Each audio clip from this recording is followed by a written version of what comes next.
Paskutinės rungtynės galbūt paleidome nuo pat pradžių, leidome jiem duoti sąlygas, žaisti savo žaidimą ir to pasekoje jie nešė mums daug taškų.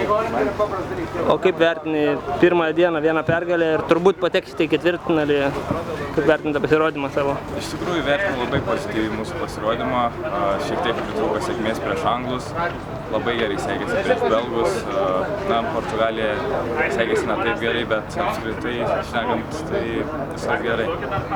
Manau, tikrai esame pajėgus, nes šiandien įrodėme, kad galime žaisti ir prieš anglus, kad ir prieš tos pačius portugalus, tik tiek, kad pradėjome truputį per vėlai, tik antram kėlinyje susijėmėme. Kitais metais pasiruošime dar labiau ir pasirodysime dar geriau. O rytoj dar galima tikėti geresnio žaidimo? Žinoma, šiandieną stengsime atsipalaiduoti, eiti pas daktarą, paruošti kūnus rytoj ir parodysim viską, ką galim.